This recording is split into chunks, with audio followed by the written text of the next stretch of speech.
yu'awiduhu ya bunayya la tusyrik billah innasyirka la dzulmun 'adzim. Wa qala Rasulullah fi hadithihi kullu mawludin yuladu 'ala al-fitrah fa abawahu yuhawwidanihi aw yunassiranihi aw yumajjisanihi.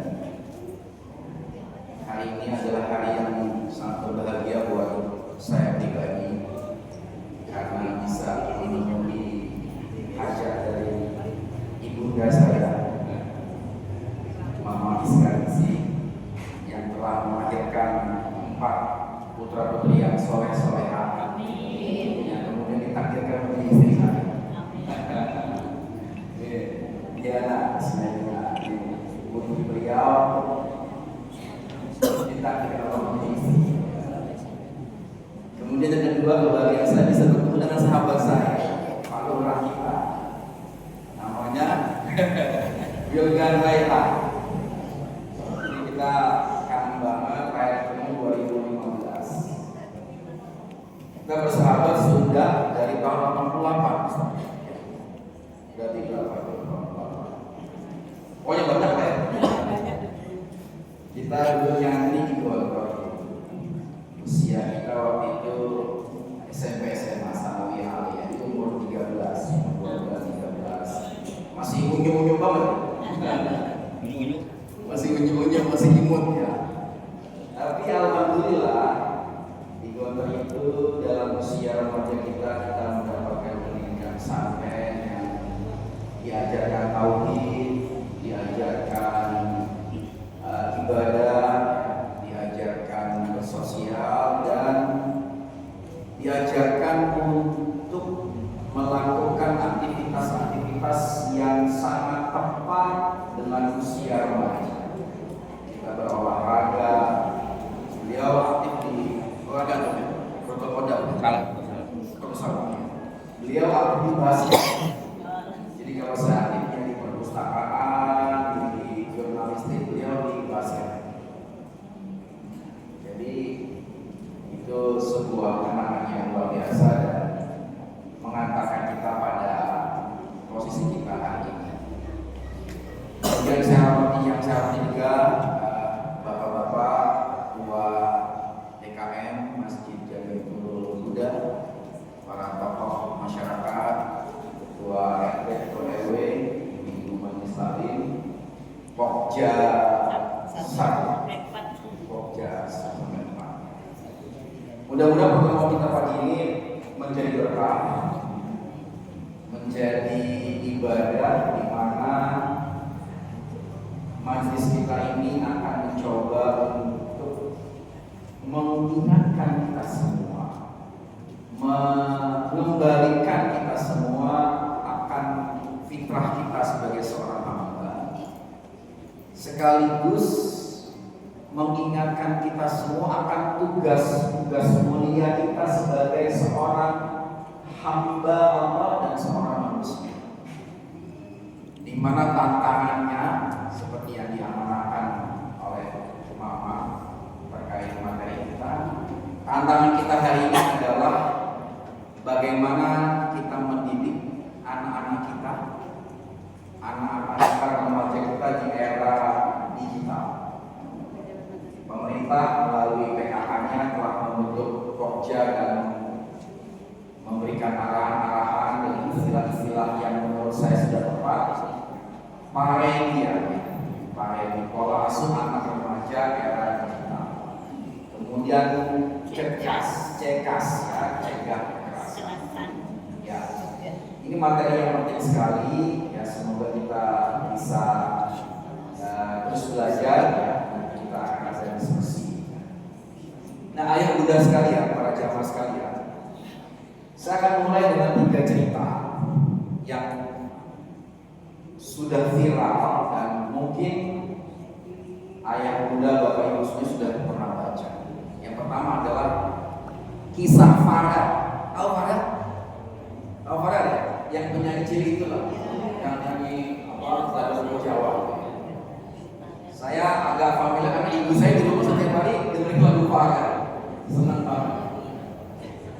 Farel itu kemarin sempat viral karena dia bilang begitu dia mengambil uangnya di ATM itu, uangnya tinggal 50.000. Ada lagi artis besar, itulah namanya artis viral, diundang orang kesana kemari, masuk TV, bikin YouTube, masih uangnya banyak. Tidak hanya puluhan, ratusan, bahkan sudah miliar. Tapi kok sebetulnya tinggal 50.000. Setelah diselidiki, ditanya orang tuanya, sebagian besar uangnya habis oleh ayahnya bermain judi online. Yang pertama. Yang kedua, ada cerita seorang ojol. Apa itu ojol? Ojol online. Dia cerita curhat di media sosial. Dia punya putri, menyekolahkan TK, SD, SMP, SMA, S1, S2, selesai. Begitu selesai, putrinya ini yang sudah S2 ini langsung menikah.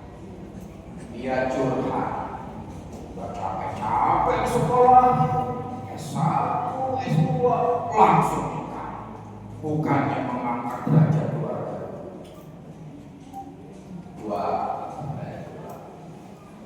Yang ketiga, ini kejadian di Malang. Saya ada videonya kirim video. Ada di Malang itu ada panti jompo, panti untuk orang-orang tua, namanya Gria Lansia Malang. Ya, pernah baca ya, pernah ya? Gria Lansia Malang ini sebenarnya hanya mengasuh, menerima orang tua yang nggak jelas, maksudnya saya nggak ada orang yang mampu sendiri, nggak punya anak. Nah, tiba-tiba panti ini menerima seorang ibu yang dihantarkan langsung oleh anaknya dengan mobil yang cukup bagus dan menyerahkan. Kaget sih pengurus aturan akhirnya nego diperdalam. Kenapa? Mereka cepat bersaudara, 2 laki 2 perempuan. Baik, kalau emasnya mau menitipkan harus dengan perjanjian, harus dengan MOU. Artinya bikin surat perjanjian. Apa diantaranya? Yang menyerahkan sepenuhnya. Dan kalau ibu ini meninggal, siap tidak dikabarkan. Dan mereka tanya, kira-kira nih ayah bunda dengan 3 cerita. Ini bukan cerita lagi, ini fakta dalam dari ayah bunda yang sebut semuanya. Bukan karangan, bukan khayalan, bukan novel, bukan sinetron, bukan. Ini kisah nyata di 3 cerita ini. Dan mungkin akan banyak lagi yang mungkin belum terbuka. Kira-kira pembelajarannya apa? Ayo, angkat tangan yang mau masih pendapat. Ada bisa nyambung ya? Ayah bunda, bisa bicara. Ada dopresnya ya? Oh iya, ada dopres. Lupa saya. Ada yang punya pendapat kira-kira pembelajarannya 3 ini apa? Oh iya, dan apa ya? Apa ya? Apa itu? Ibu ke depan aja Bu ya. Iya.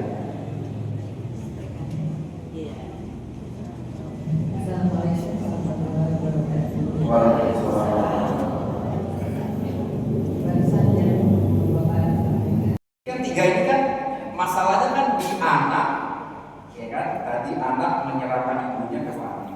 Masalahnya juga di orang tua kan? Orang tuanya menghabiskan uang anaknya. Dan yang ojek ini orang tuanya nggak ikhlas. Dianggapnya anak itu adalah investasi uang yang harus dikembangkan. Nah, jadi ayah bunda sekalian, Mari kita semua kembali kepada Allah dan Rasulnya dan Islam. Wa ilallahi turja'ul umur. Dan hanya kepada Allah semua urusan tetek bengek, yang besar, yang kecil, yang kecil, yang ribet, yang kompleks, yang mudah, itu semua dikembalikan. Kita kembali ke sana. Kalimat inna lillahi wa inna ilaihi raji'un itu bukan hanya ucapan kita orang kita. Kalau begitu kesannya kita ingat Allah pas ada orang meninggal aja. Betul nggak? Inna lillahi wa inna ilaihi raji'un itu adalah sistem kehidupan. Nah, maka ayat ini sekalian para jemaah, mari kita semua kembali kepada Allah. Nah, Allah ini sudah menciptakan sistem kehidupan kepada kita semua, termasuk bagaimana pola asuh parenting yang bisa kita lakukan kepada anak. Maka kita harus cek lagi, kita ini siapa? Tugas kita ini siapa? Ibu pernah nggak berpikir sekarang usianya sudah 45, oh tiba-tiba saya ada, dulu dilahirkan, betul nggak? Tugasnya apa? Kok saya lahir dari seorang ibu yang bernama A, seorang ayah yang bernama Mbak B? Kenapa saya tidak dilahirkan dari seorang ayah yang namanya SBY, sehingga saya jadi AHY? Kenapa saya tidak dilahirkan dari seorang ayah yang namanya Jokowi, sehingga saya jadi Wapres? Dan adiknya jadi ketua PSI yang baru berganti logo jadi gajah. Kenapa? Itu semua pertanyaan-pertanyaan filosofis yang harus kita jawab dan harus kita kembalikan kepada Allah. Jadi Allah ini punya tujuan. Allah menciptakan kita tidak hanya untuk hidup, tidak hanya untuk makan, tidak hanya untuk sekolah, tidak hanya untuk menjabat. Tidak, ada tujuannya. Nah, tujuannya itu Islam, Rasulullah mengingatkan untuk beribadah, sholat, semua yang rukun Islam ini ibadah semua. Tapi semuanya itu mengembalikan kita kepada Allah untuk bertakwa. Nah, sistem parenting ini harus menjadi bagian dari proyek kita pada Allah. Jadi hidup kita ini adalah proyek kita kepada Allah. Ini teman-teman PK sudah paham di Indonesia ini apa-apa proyek. Oh, ini dulu proyek. Ayo deal-dealan kan. Dalam proyek itu ada SOP, ada SPK, surat perintah kerja. Nah, kita ini proyek sama Allah. Semua hidup kita ini proyek. Nah, keluarga itu adalah proyek dari Allah kepada kita. Ada tuntunannya.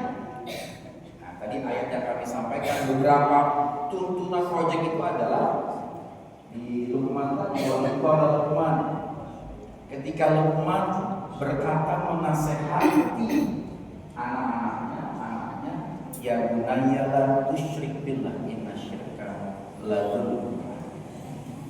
Itu pelajaran pertama dari Islam, mendidik anak-anak kita untuk tidak musyrik kepada Allah. Luqman Hakim itu ketika mau wafat tidak berkata banyak, tidak bilang aku wariskan ini, aku wariskan tidak. Dia hanya bertanya sama anaknya, kalau aku tiada, kamu itu masih menyembah Allah? Kamu masih ingat sama Allah? Jadi dasar pertama dari parenting itu adalah bagaimana kita semua sebagai ayah muda mengajarkan, mengenalkan Allah kepada anak-anak kita. Itulah kenapa kita memasukkan anak kita ke pengajian, ikut PPA, ikut ikro, memasukkan pesantren. Tujuannya itu. Kenali Allah itu siapa? Allah itu apa? Namanya apa saja? Bagaimana? Akhlaknya bagaimana?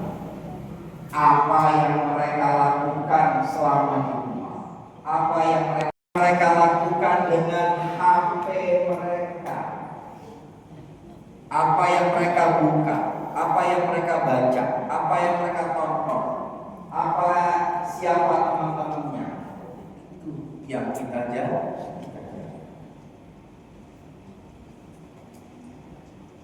Jadi ketika kita sudah menyadari bahwa hidup kita ini project kepada Allah,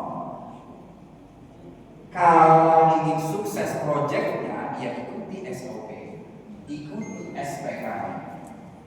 Semuanya ada di dalam Al-Quran dan hadis. Jadi nilai utama yang harus kita tanamkan di dalam diri kita sebagai seorang tua adalah nilai keikhlasan. Ya, mendidik anak ya sudah seikhlasnya saja, jangan dihitung-hitung. Kuliah berapa? Satu semester 5 juta kali 8 kalau anaknya pintar, 5 kali 8 juta.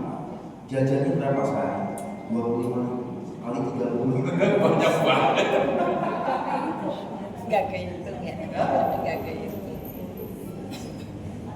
Kalau pandangan kita ini pandangan duniawi, ya investasinya investasi duniawi. Sama kita membangun bisnis, modalnya berapa, returnnya berapa, resikonya bagaimana. Itu kalau pandangannya pandangan duniawi. Tapi kalau pandangannya akhirat, anak itu adalah investasi akhirat. Karena hanya anak yang disebutkan oleh Rasulullah, kita mata belum ada ingkar amal lebih lagi. Saudara jaya ilmu nabawi awaladin sholihin ya. Itu tugas orang tua membuat anak-anaknya soleh. Dan tidak mungkin anaknya menjadi soleh-soleha kalau orang tuanya belum soleh. Ada sebagian orang tua yang berpikir, aku masukkan anakku sekolah yang baik. Aku masukkan anakku sekolah yang paling mahal. Berharap berjibaku, tapi dia lupa sekolah yang pertama dan utama itu adalah keluarga, utamanya adalah bunda dan ayah. Dan itu tidak perlu biaya yang besar, dia hanya membutuhkan ikhlas. Al-ikhlasu ruhul amal. Nah, ini keikhlasannya kami dengan Pak Ulun dan Pak Ulun itu nomor satu nilai yang ditanamkan.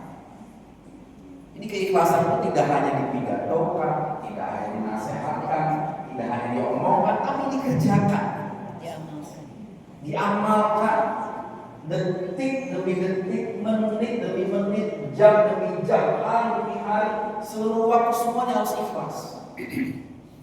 Apa itu ikhlas? Ya, karena Allah. Nggak ada yang lain, tidak perlu definisi yang terlalu panjang. Al-ikhlasu ruhul amal. Sudah, ikhlas ya karena Allah.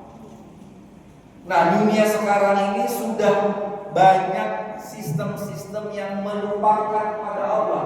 Saya begini untuk pintar. Saya begini masuk ke sekolah, saya masuk ke sekolah biar anak saya dapat pekerjaan yang bagus. Biar dapat pekerjaan, dapat jabatan yang bagus. Ibu tahu sekarang, nanti kalau masuk itu nggak apa-apa. Berapa sekarang mau masuk di polisi ya? Ada bocoran nggak? Ada yang tahu? Katanya gratis. Kata-katanya ratusan juta.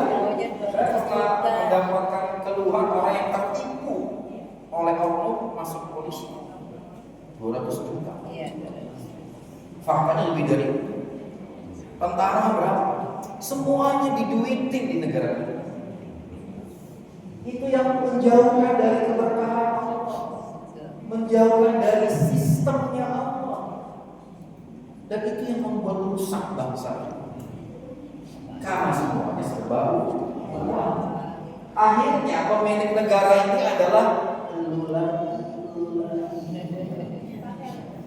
iya, karena yang punya uang cuma mereka. Ya ayah bunda, jadi ayo keikhlasan kita jaga karena ikhlasnya karena Allah. Kalau ikhlasnya karena Allah, marahnya karena Allah, kesalnya karena Allah, yang keluar juga Allah. Ini ada cerita ini, saya ngomong cerita apa semua. Tahu Imam Sudais, Imam Masjidil Haram yang sekarang ini. Itu ceritanya dia yang waktu kecil itu nakal. Nah, saking nakalnya, ibunya ini, ternyata bakat kamu menjadi imam Masjidil Haram. Coba, anak nakal, tapi oleh ibu, doa ibunya yang soleh, oleh gemes, semoga kamu menjadi imam masjid. Dan sekarang jadi, coba ibu kalau marah apa ya?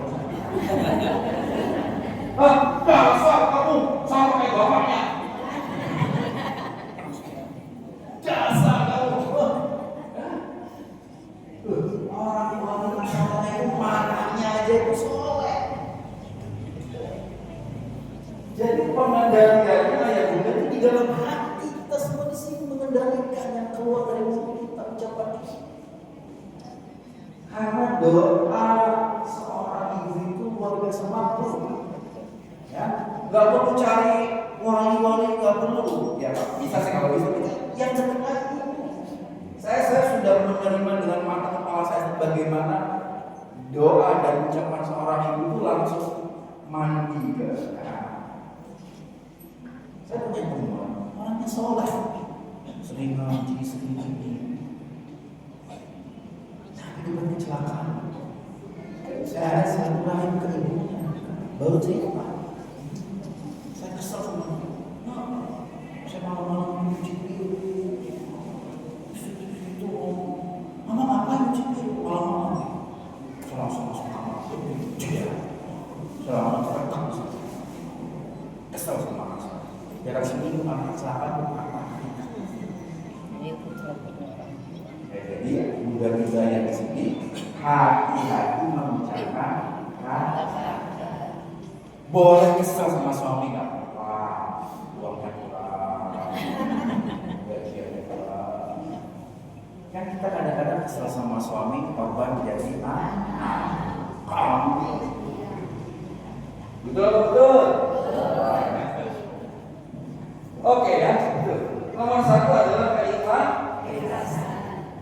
Kalau kita ikhlas ayat bunda, nanti Allah itu membimbing kita. Ittaqullaha wa yu'allimkumullah. Kalau kita ikhlas, kita bertakwa, Allah itu jadi guru kita.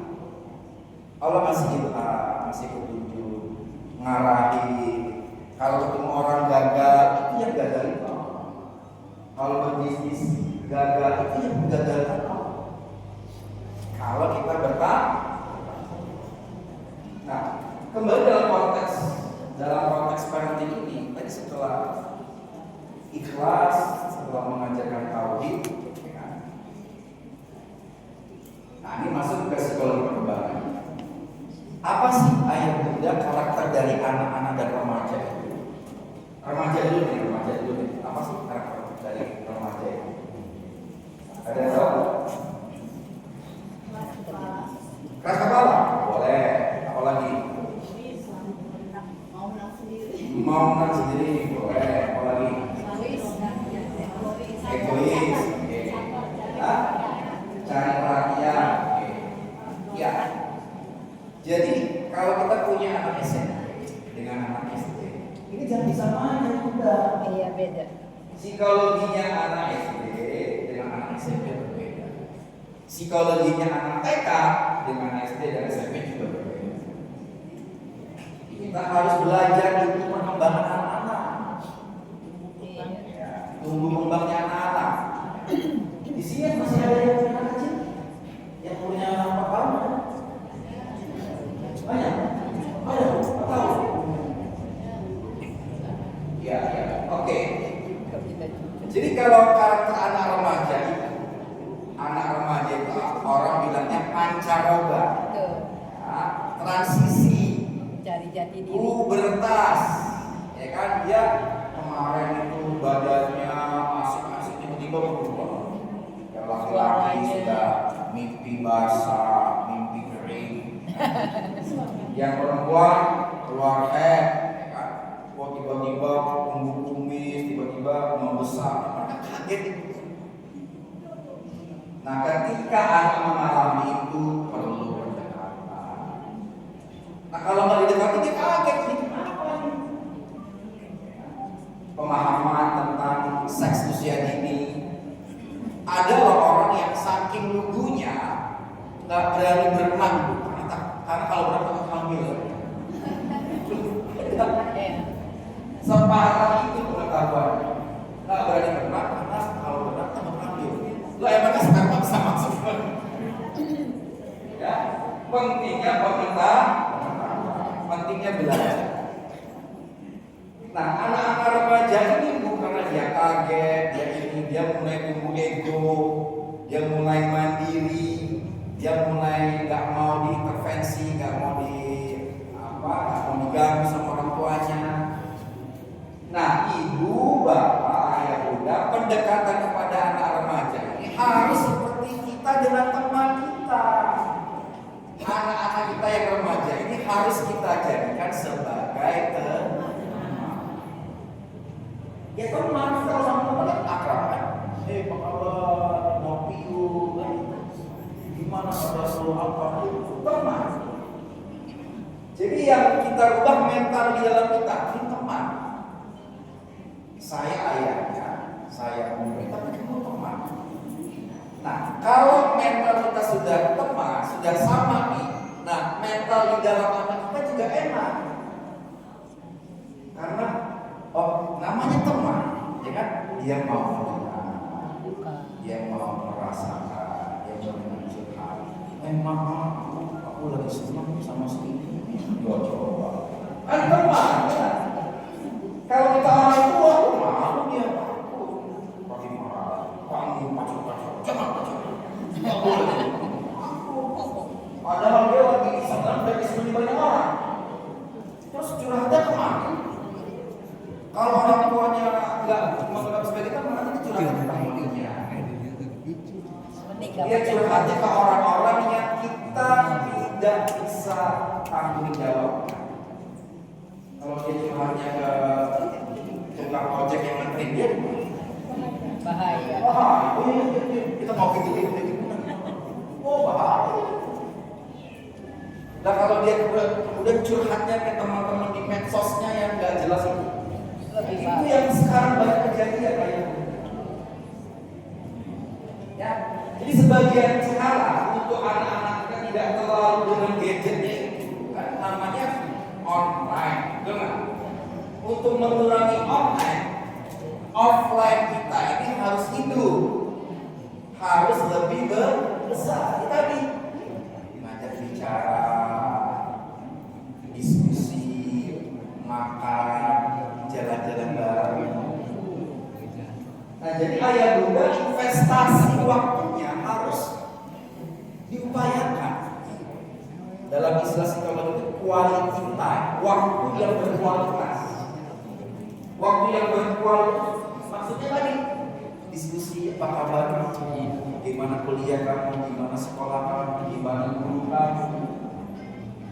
Nah, sekarang ini waktu-waktu itu berkurang.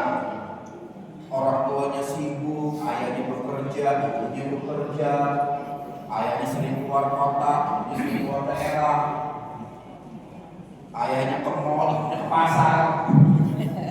Lah, anaknya kemana? Nggak jelas. Nanti kita bisa dapat data dari beliau. Anak-anak yang tawuran, anak-anak yang terlibat narkoba itu, cek aja. Pasti hubungan dengan orang tuanya perlu penelitian, tapi mungkin datanya akan seperti itu. Jadi quality time kita ini harus bagus.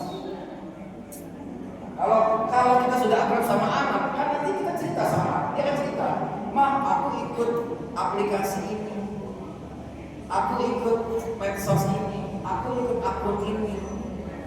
Kalau kamu tak oke, kamu buka dong. Kita bahas bersama. Aku lihat film ini, dia nonton film apa yang bagus kan? Kita bahas sehingga anak kita masih percaya bahwa kita layak menjadi teman yang baik selain sebagai orang tua. Disitulah keluar curhatan, kesedihan, kekesalan, tangisan, marah. Kita tahu semua itu apa yang Bunda sekalian. Nah, kalau quality time-nya kurang, komunikasi kita kurang, ya sudah. Kita dengan anak-anak kita jalannya jauh. Apalagi kita hanya punya mindset, saya ini suami, saya ini ayah, kewajiban saya hanya mencari nafkah. Ini dia kasih nafkah sebanyak-banyak. Bunda mau apa? Aku mau mobil terbaru, Denza. Ya aku beli. Bunda mau apa? Aku mau tas terbaru, beliin. Tapi gak pernah nanya anak kita sholatnya bagaimana, ngajinya sudah sampai di mana ini. Itu ayatnya. Jadi itu salah satu cara mendidik di era digital. Oke, boleh, silahkan. Zamannya memang begitu, zaman digital. Kita tidak bisa membendung lagi. Ini sudah keharusan teknologi. Tapi keintiman, kedekatan kita dengan pasangan kita, dengan anak-anak kita harus selalu bahkan jadikan teknologi HP itu sebagai penambah keimanan. Yuk kita bedah bareng-bareng di YouTube, cari misalnya akun-akunnya sore-sore. Oh, cari di TikTok yuk. Kita pengen wisata religi. Selama ini kita tahunya hanya Wali Songo. Mungkin ada wali-wali lain yang ada keren-keren namanya. Oh, ternyata ada ya. Ada wali baru namanya. Ada wali baru namanya di Pasir Kuda. Ternyata ada. Oh, kita ke sana. Kan bagus. Jadi teknologi itu tergantung kita. Dan algoritma itu kan begitu. Itu lah yang mudah. Ibu kan main TikTok ya dia? Kan enggak? Oh enggak? Enggak main TikTok? Itu saya. Main TikTok itu algoritmanya kita nyari pasar aja. Pasar 5 detik aja. Pasar 1 detik. Itu berikutnya pasar terus yang keluar. Itu algoritmanya. Klik lagi. Ustadz bisa. Ustadz apa? UAS bisa. Itu berikutnya UAS. Algoritma semudah itu teknologi. Nah, bagaimana teknologi, gadget, aplikasi semuanya ini kita jadikan instrumen alat untuk mengajak anak kita menjadi anak-anak yang soleh dan soleh. Nah, yang terakhir, fokus menjadi apa? Masih banyak ya? Nah, kita diskusi ya. Nah, ayat muda kalau quality time-nya sudah bagus, ya, dalam diskusi dengan anak kita, dalam bicara dengan anak-anak kita, kita belajar menghidupkan potensi-potensi dari anak-anak. Potensi manusia itu ada banyak, ada kecerdasan, ada visi, apalagi ada mental, ada skill. Tanya sesuatu yang paling emosional terhadap anak-anak kita. Nah, kamu itu kalau udah besar mau jadi apa? Ini pertanyaan klasik tapi penting sekali. Kita aja kadang-kadang kalau ditanya kalau udah gede mau jadi apa? Aku udah besar. Bagaimana dia menjawab? Itulah kualitas anak kita. Kalau ditanya kamu udah gede mau jadi apa? Apa cita-cita kamu? Dia jawabnya bingung. Jadi dokter. Nggak mau itu kan. Nah itu PR.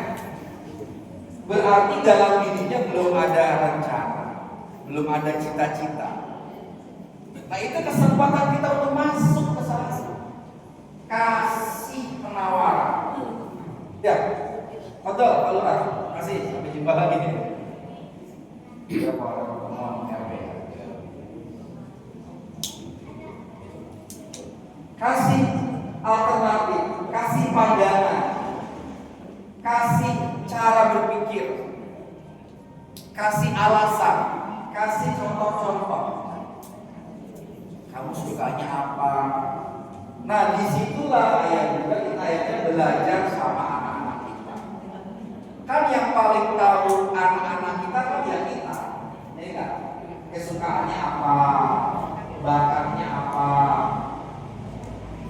Nah di sanalah Bunda boleh datangi psikolog. Aku pengen tahu dong psikotesnya, aku pengen tahu dong kecerdasannya berapa, bakatnya di mana, apakah dia bakatnya di musik, di bidang keagamaan, apakah bakatnya di teknik, apakah bakatnya di kemampuan verbal. Nah akhirnya kita memberikan project, kan judulnya project nih. Kita memberikan project pada anak kita, judulnya project masa depan. Kamu mau jadi apa? Coba ada yang bisa cerita pernah seperti sama anaknya mau? Ada bisa cerita? Ayo udah. Aku pernah, ayo anak saya pernah bilang saya mau jadi seorang insinyur, mau jadi seorang arsitek misalnya. Ada yang bisa bercerita? Oke, kalau nggak ada kita. Jadi kalau dia sudah memberikan jawaban, yuk kita bikin project. Aku mau jadi dokter misalnya. Cek di teknologi, di YouTube, di AI, di ChatGPT, langkah-langkah menjadi seorang dokter. Keluar semua. Kuliah di sini. Perguruan tingginya keluar. Perguruan tinggi negeri. Akhirnya kita belajar terus kan. Oh, nilai rapotnya harus bagaimana? Biayanya bagaimana? Kan akhirnya kita merencanakan kan? Uangnya cukup apa tidak? Uangnya ada atau tidak? Kan itu juga yang membuat semangat bapak-bapak ini. Betul nggak? Mencari. Bapak itu kan semangat kalau jadi anak kan itu kan. Semester depannya tahun harus nyiapin 30 juta biaya hidup. Wow, kerja keras. Gimana caranya? Kalau perlu hutang-hutang kita jalani.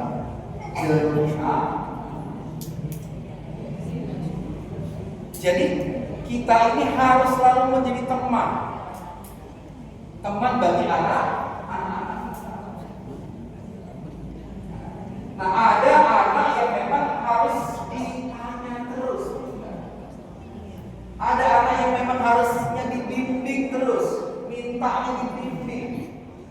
Kamu kesini, atau kamu maunya apa? Tapi ada anak yang memang sudah memunculkan passion. Aku mau di sini. Nah, itu lebih enak. Jadi kita punya anak berapapun semua didampingi terus, dikawal terus. Dan itu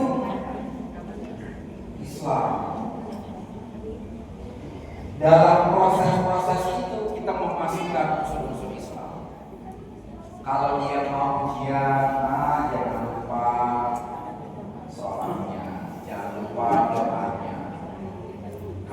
puasa, jangan lupa kiraatannya. Nah, jangan lupa kita doa sama Mbah Kakung, Mbah Putri. Putri, saya besok mau ujian. Mbah Kung, saya besok mau ujian, mohon doanya. Habis itu Islam semua nempel sama apa yang dikerjakan oleh anak. Itu ayat-ayat sekalian. Jadi kalau kita sudah menerapkan sistem Allah di dalam konteks parenting kita, insya Allah sistem Allah itu yang akan melindungi anak. Amin. Anak-anak kita juga akan terjaga dari hal-hal yang buruk. Nah ini kalau tadi saya diskusi singkat dengan Pak Lurah di Masjid Buddha ini memang ada kasus tawuran. Ya. Cuman saya cek itu kebanyakan bukan dari kelurahan kita. Iya, orang luar. Kebanyakan orang luar. Ada satu dua sedikit sekali. Nah yang satu dua itulah yang harus di treatment. Dan sepertinya tadi yang sama disampaikan, hubungan dengan kedua orang tua juga tidak. Jadi kita harus menghidupkan offline, menghidupkan pertemuan langsung dengan anak-anak kita. Menanya, bertanya, menangkap emosi. Nah itu yang jadi problem orang tua hari ini. Beberapa saat lalu saya diskusi dengan Pak Mardhani Alisera yang anggota Dewan PKS DPR RI di Jakarta. Dia cerita, dia punya sekolah gitu ya. Lalu dalam seleksi masuk siswa baru itu beliau terlibat. Kesimpulannya kata beliau, 50% orang tua saat ini itu tidak paham anak, tidak kenal. Nah ini sebuah keprihatinan. Nah ini mungkin karena tadi pandangan cara mendidik, cara membangun parenting yang tidak lillahi ta'ala, yang tidak ikhlas, atau karena memang terlalu sibuk. Nah memang ayah bunda, sistem pembangunan yang ada di dunia ini adalah sistem yang menjauhkan kehidupan dari sistem Allah. Kan kita harus kerja, kalau sahur berapa jam? Jam 8 sampai jam capek, pusing, lelah, dimarahin bos, ya kan? Dikejar deadline, sampai rumah udah capek, yang mau tidur, nggak mau macem-macem. Gak sempat sholatnya khusyuk, gak sempat ngaji, dijauhkan dari sistem Allah.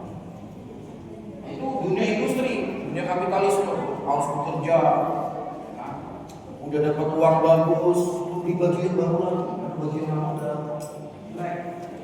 Setiap ada iklan itu kita selalu bilang, oh baju saya sudah jelek, ada baju baru segini. Apalagi buka ini medsos ya kan, buka ini marketplace ya, buka Shopee, buka Tokopedia, ada baju baru, berarti baju saya udah jelek, suruh beli lagi. Untung cuma baju, coba sama istri, suruh ganti istri gua. Guyur eta. Oke, nah itu kalau di keluarga, ya. Nah sekarang bagaimana dengan komunitas? Nah ini kan komunitas nih, pengajian, ya, masjid, ini kan komunitas nih. Nah komunitas ini juga harus dibangun, harus dijaga. Kenapa? Karena kesolehan itu harus dikuatkan oleh komunitas. Karena daya tahan iman, daya tahan takwa itu kadang-kala itu ada expirednya juga. Iya, baterai, betul nggak? Itulah kenapa ada sholat Jumat seminggu sekali di cas. Kalau baterai aja kita di casnya berapa lama? Tergantung pemakaian kan? Nanti paling nggak 2 hari sekali, betul nggak? Itulah ada ayat wa tawasau bil haqqi wa tawasau bis sabr. Karena tidak bisa orang selamanya itu taat segala macam, dia ada gurunya, dia ada setannya, dia ada nafsunya. Maka kita bergabung di majelis ini untuk mengingatkan, untuk dicas lagi. Oh, ada ustadznya, ada ustadzahnya, oh diingatkan, oh seminggu sekali, seger lagi, dicas lagi. Al-iman yazidu bi ta'at wa yanqusu bil maksiyah. Al-iman itu bertambah dengan ketaatan. Nah, ini bagian daripada ketaatan, berkurang dengan maksiat. Kalau kita sedang lengah, ceroboh bermaksiat, ya bertobat, perbaiki, taatlah. Itu tuh begitu itu ritmenya. Iman naik dikit. Bagaimana kita itu menjaga iman itu tetap stabil. Nah, semakin kita istiqomah, semakin kita peka. Ah, ini agak-agak turun nih. Ya. Oh, karena sibuk, gak sempat kerjaan, gak sempat khotaman, agak turun nih. Astagfirullah, ngaji lagi, naik lagi. Sehingga ritmenya menjadi stabil sampai ya Allah biha, ya Allah biha, ya Allah biha. Agar grafiknya itu pas expirednya selesai, kita berada di posisi yang bagus, bukan di posisi yang lemah. Ya. Jadi anak kita udah bagus di rumah, dorong dia aktif di luar, dorong dia di karang-taruna. Ada di sini pulus karang-taruna? Ada. Karang-taruna kan banyak ke kegiatannya kan? Banyak. Ada bakti sosial, ada masak bersama. Nah, anak kita ini mengeluarkan bakatnya itu di komunitas kayak juga. Ada di MC, misalnya kan dia kan, oh, senang dia di MC karena dia merasa dilihat orang, diapresiasi, dia mampu, dia menyampaikan pendapatnya, senang. Ada yang bisa dulu kita melukis, menggambar, bisa main sepeda, pokoknya semua potensi-potensi kemampuan yang dimiliki anak kita dikeluarkan melalui komunitas. Kalau ayah bunda masih aktif di sekolah, bangun relasi yang baik dengan sekolah. Karena sekolah itu orang tua kedua. Yang paling banyak tahu anak setelah kedua orang tuanya, dia gurunya. Maka ayah bunda juga harus baik dengan gurunya. Lapor. Karena guru kalau tidak dilapori juga kadang-kadang nggak tahu, bahkan cuek. Bu guru, anak saya kemarin habis dari sini. Bu guru, anak saya ke akhir ini kok agak kurang bersemangat.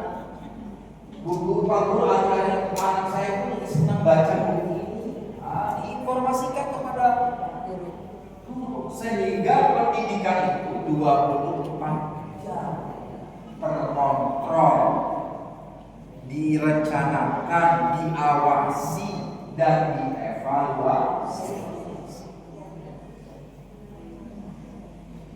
Jadi sebenarnya ya, kita hanya menghidupkan kembali yang sudah ada, sehingga anak nakal itu nggak perlu dikirim ke barang kita.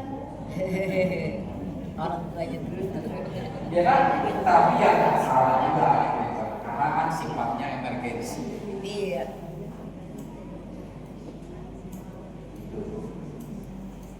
Jadi arisan dibangun, majelis taklim dihidupkan lagi, karang-taruna dihidupkan lagi, ada acara-acara nanti sebentar lagi 17 Agustus, ya kan?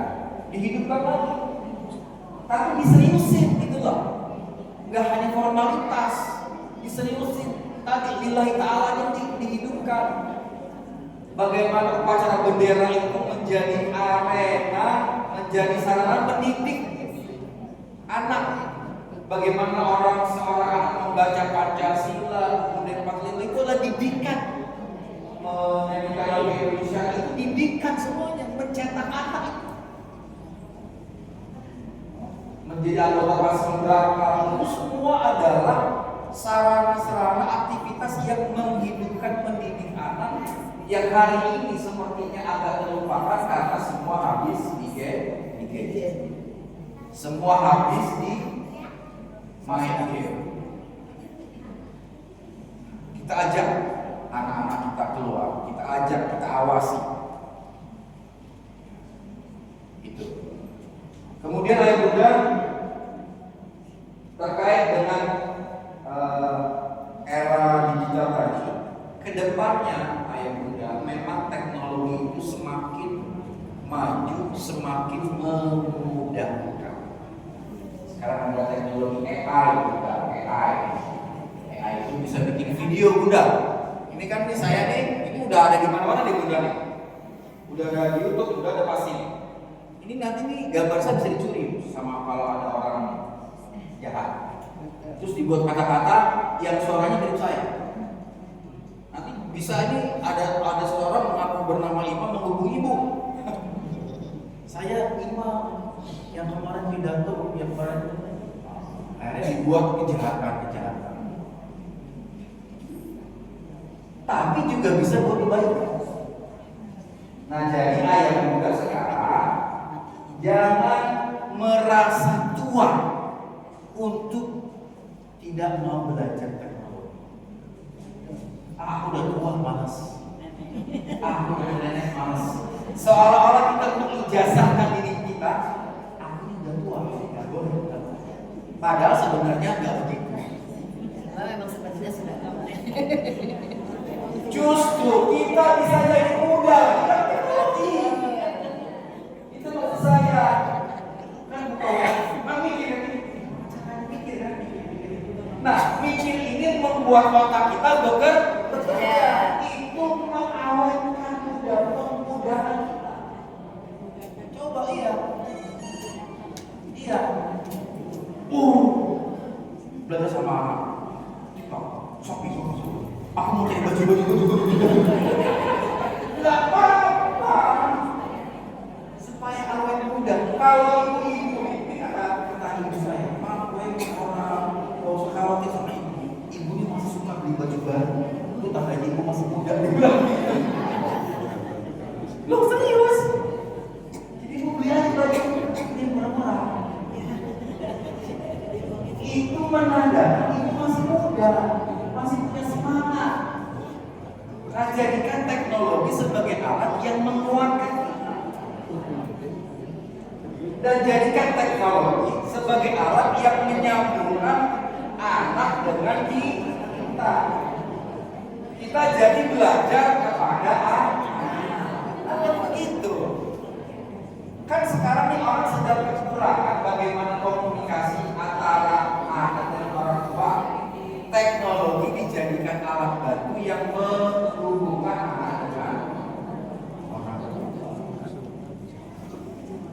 Jadi abis ini ibu HP-nya diganti. Ya update maksudnya. Saya aja nggak paham itu apa itu RAM, apa itu memori. Yang tahu anak saya. Katanya pada beliau RAM itu apa? RAM yang bagus berapa? Memorinya apa? Kita kan ini belajar lagi nih orangnya. Itu jadi awet muda ya. Selain kalau ada uang skincare.